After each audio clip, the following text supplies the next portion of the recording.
Going to do a video here on how to use an air compressor to run your air tools.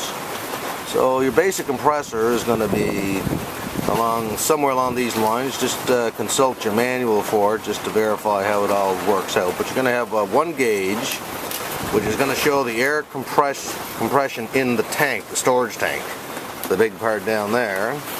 And then there's going to be another gauge here which is going to show you the output pressure, the air pressure that you actually have on whatever tool it is you're using.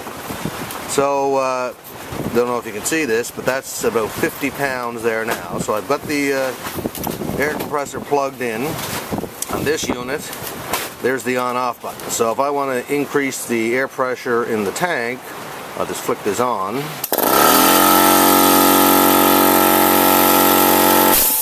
And that's kind of irritating, so I'm just going to run that when I have the video off just to increase the air pressure. This gauge here, the one that's telling you the output pressure, you want to take whatever valve it is, turn that off before you start this, just simply because it'll be running out. Like, say if I start to turn that on now, you'll notice that gauge go up. So that's increasing the pressure to the tool. So now if I turn it the other way, lefty-loosey here, it'll turn that off. So I'm just going to run a little bit of higher pressure here. You'll see this gauge go up.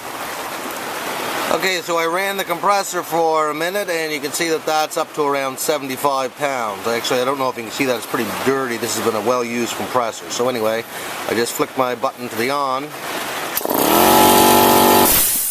and ran that to increase the pressure. Now that's, again, the pressure within the tank here. So there's no pressure being output yet. This is the other gauge, which tells me the pressure that's at the tool. Okay, so the purpose of our video, I'm going to hook up a air regulator for inflating tires. Got one of those valves on the end of it there. So basically the idea, take whatever tool it is that you're going to connect, run off your air compressor. Take the hose, this connects to your air compressor at the point where I said it's the output. So you flick, there's going to be different variances of this type of tool, but in this one here, you pull it back, that'll release the pressure on these little balls that you see there that are under pressure. Put your tool into the end of it, slip this back, jiggle it around, make sure it's tight in there, which it is. So now we have our tool compressed, connected to the air compressor. Okay, so now that we actually have air in our storage tank and a tool connected to the air compressor, we can put some pressure on here to the output. So this hose goes to the other end of this hose here is connected to the tool we just put on. So we'll turn this valve here, you'll see that pressure going up. What I'm going to do is put some air in my tires. So generally you're looking at around 30 psi or 30-35 psi, whatever, to put it in your tires of your vehicle.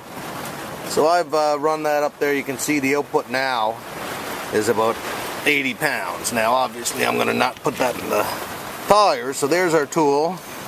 Now on this one you can see that the tool is reading 0 psi because this gun here, or whatever you want to call it, is not actually putting the pressure through. When you hit this little lever here, you'll see this gauge go up. So now, by hitting this lever, you see now that that gauge has gone up to 70 pounds. And we could turn that valve a little bit more if we wanted to put it to the full 80.